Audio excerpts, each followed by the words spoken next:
പക്ഷേ ഈ സ്ത്രീ ആ സമയത്ത് ഭർത്താവിനോട് പറഞ്ഞു, നിങ്ങളും കൂടെ ജോലി റിസൈൻ ചെയ്ത് നാട്ടിൽ പൊയ്ക്കോ, നാട്ടിൽ പോയി നിന്നോ, കാരണം കുഞ്ഞുങ്ങളോട് നിൽക്കുക, വിസ റെഡിയാകുമ്പോൾ നമുക്ക് ഒരുമിച്ച് പോരാമല്ലോ എന്ന് പറഞ്ഞു.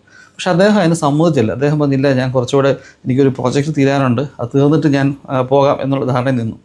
പക്ഷേങ്കിൽ ഇത് പിന്നീട് ഈ ഒരു വലിയ വഴക്കൊക്കെ ആയപ്പോൾ ഇയാൾ മനസ്സിലാക്കി ഇത് ഈ സ്ത്രീയുടെ ഒരു തന്ത്രമായിരുന്നു. ആ സ്ത്രീ ഉദ്ദേശിച്ചത് ഇയാളുടെ ജോലി നശിപ്പിക്കുക, ഇയാളെ നാട്ടിൽ കൊണ്ട് നിർത്തുക, എന്നിട്ട് വിദേശത്തേക്ക് അവർ താമസിക്കുന്ന സ്ഥലത്തേക്ക് കൊണ്ടുവരാൻ വേണ്ടി ശ്രമിച്ചുകൊണ്ടിരിക്കുന്നു എന്ന് പറയുന്നു. പക്ഷേ ശ്രമിക്കാതിരിക്കുക, അവർക്ക് ഇഷ്ടമുള്ള രീതിയിൽ അവിടെ കഴിയുക. അപ്പം ഇയാൾക്ക് വേറെ വരുമാനമൊന്നും ഇല്ലാതെ ആകുമ്പോൾ അവരയച്ചു കൊടുക്കുന്ന വരുമാനത്തിൽ പിള്ളേരെ നോക്കി ഇയാൾ നാട്ടിൽ നിൽക്കുമെന്ന് കരുതിയവർ. അപ്പോൾ എന്നോട് ആ മനുഷ്യൻ പറഞ്ഞു, സാറേ അത് വലിയൊരു ചതിവായിരുന്നു. കാരണം അയാളെ ഭയങ്കരമായിട്ട് ഫോഴ്സ് ചെയ്യാണ്, നിങ്ങൾ ജോലി റിസൈൻ ചെയ്ത് നാട്ടിൽ പോയി നിൽക്കുക, നമുക്ക് ഒരുമിച്ച് പിള്ളേരോട് വരാം എന്നൊക്കെ പറഞ്ഞു നിന്നപ്പോൾ എന്തോ കമ്പനിയിലെ തിരക്ക് കാരണം അയാൾക്ക് പറ്റിയില്ല അന്നേരം ജോലി റിസൈൻ ചെയ്യാൻ. അല്ലായിരുന്നു അയാളെ ഉറപ്പായിട്ടും ജോലി റിസൈൻ ചെയ്തതിനുമായിരുന്നു. ഞാൻ പറഞ്ഞു വന്നത്, മനുഷ്യൻ ചതിക്കും. ഞാനിപ്പം വേറെ വിഷയങ്ങളൊന്നുമല്ല അതിന് പറഞ്ഞു.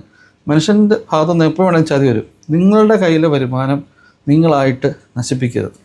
വൺസ് നിങ്ങൾ ചിലപ്പോൾ റിസൈൻ ചെയ്യുമോ അല്ലെങ്കിൽ നിങ്ങൾ ജോലി മാറാൻ ശ്രമിക്കുക കഴിഞ്ഞാൽ രണ്ടാമത് ഒരു പക്ഷേ നിങ്ങൾക്ക് ഈ കിട്ടുന്ന ഒരു വരുമാനം കിട്ടണമെന്ന് നിർബന്ധമൊന്നുമില്ല.